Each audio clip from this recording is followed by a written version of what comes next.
Je pense qu'on peut dire que quelques centaines de personnes y appartiennent, des élus, des hauts fonctionnaires, des grands patrons évidemment, mais aussi des intellectuels, des économistes.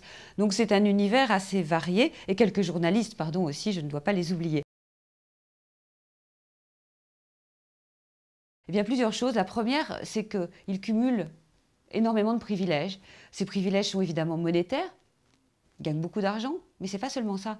C'est qu'ils gagnent autant d'argent quand ils échouent que quand ils réussissent.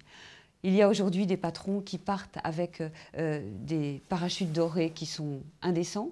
Il y a des rémunérations qui atteignent 400 fois le SMIC. Il y a 20 ans, ce n'était pas 400 fois la plus haute rémunération d'un patron, c'était 40 fois. Donc c'est très différent.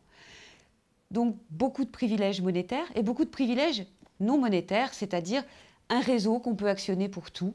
On peut actionner ce réseau si on a des problèmes fiscaux. Il y a une cellule à Bercy qui s'occupe en cousu main de tous les gens qui peuvent avoir des problèmes avec le fisc. Ça n'est pas donné à tout le monde. De la même manière, ce réseau permet, par exemple, de ne pas avoir trop d'ennuis avec les médias. On embauche un gourou de la communication qui va faire en sorte que vous soyez bien traité un peu partout. Donc, beaucoup de privilèges, un gros cumul et en toute impunité, c'est-à-dire que jamais les oligarques, ou presque jamais, ne passent à travers les mailles de la justice, mais aussi du chômage et éventuellement du discrédit. Je crois que la difficulté de la presse, c'est d'arriver à démonter ce réseau, parce qu'il faut du temps, il faut aller voir des gens. On a vu plus de 200 personnes au cours de cette enquête qui nous a pris 2 ans.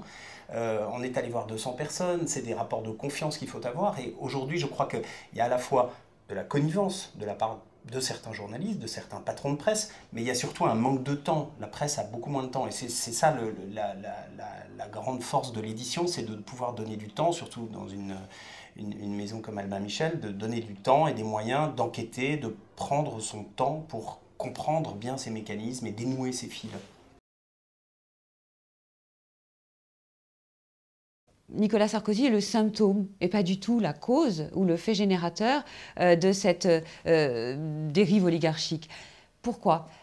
Pour plusieurs raisons. La première, c'est que il y a 25 ans, on avait une nomenclatura française qui avait des caractéristiques très proches de la nomenclatura soviétique, c'est-à-dire qu'elle se renouvelait peu, vous y étiez en gros à vie, et elle se reproduisait, c'est-à-dire qu'on était fils de nomenclaturistes et donc nomenclaturistes soi-même.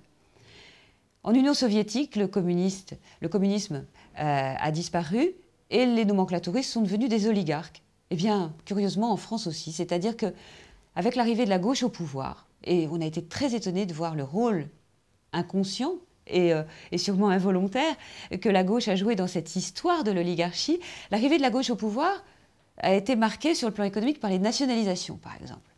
Les nationalisations, ça a consisté à donner beaucoup d'argent à ce qu'on appelait avant les 200 familles, disons, aux gens qui possédaient les banques et les entreprises industrielles nationalisées.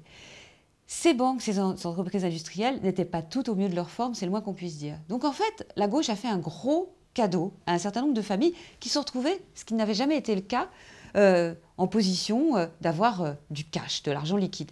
Et puis, ensuite, la gauche a vu les marchés financiers à l'étranger qui commençaient à se libérer, à se libéraliser. Et là, alors que les déficits étaient déjà là en France, même s'ils étaient moins importants qu'aujourd'hui, eh bien la gauche s'est dit qu'il y avait un moyen tout simplement de financer la dette. Et on a libéralisé, dérégulé. Un homme qui a fait ça, qui était le directeur de cabinet de Pierre Bérégovoy, qui s'appelle Jean-Charles Naouri, est aujourd'hui un des grands patrons qui gagne le plus d'argent et qui est propriétaire largement de casinos. Eh bien, ces gens-là ont effectivement modernisé, on pourrait dire, la finance et l'économie, mais ils ont aussi ouvert les vannes à la cupidité. Et vous avez, pour couronner le tout, 2 grandes banques d'affaires, Rothschild et la Banque Lazare, qui, elles, sont des banques bien privées et qui ont profité des nationalisations, des privatisations, un peu comme les usines marémotrices qui à chaque retour de marée, prennent dans leur cas beaucoup d'argent, beaucoup de commissions. On a créé là une sorte de caste qui a appelé les hauts fonctionnaires à venir travailler dans ces banques, etc., en leur proposant des salaires qui n'avaient rien à voir avec ce qu'on proposait auparavant, si bien que on en arrive au constat suivant. Aujourd'hui, parmi l'élite de la fonction publique, c'est-à-dire l'inspection des finances, vous avez plus de la moitié des inspecteurs des finances qui travaillent dans le privé et qui se font beaucoup d'argent.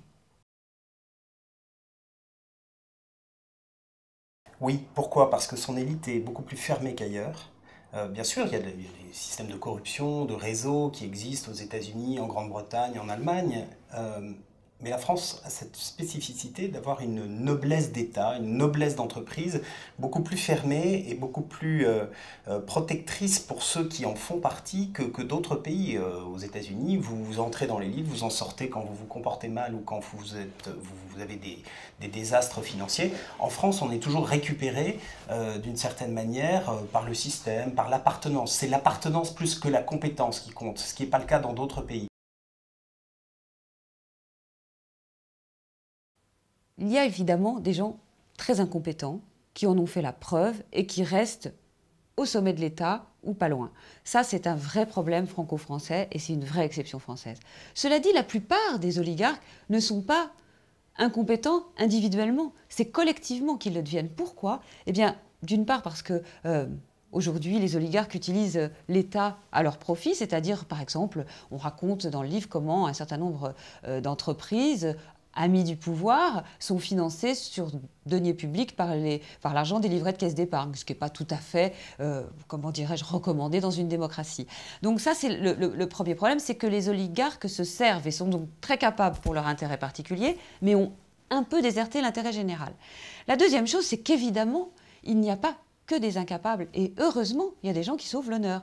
Alors on a essayé d'en parler aussi. Vous citez Martin Hirsch. On peut parler notamment de Jean-Pierre Jouyet, le président de l'autorité des marchés financiers, qui a fait quasiment toute sa carrière d'inspecteur des finances dans le secteur public, qui est une sorte de, comment dirais-je, d'incarnation du service public, j'allais dire à l'ancienne. Vous avez l'actuel secrétaire général de l'Élysée, Xavier Muscat, qui lui aussi est toujours resté dans le privé. Et c'est de lui dont un certain nombre de gens passés dans le privé, de ses collègues énarques qu'on passait, qui disent « Mais comment est-ce qu'il fait pour vivre avec 15 000 € par mois, le pauvre, et pour élever ses enfants ?»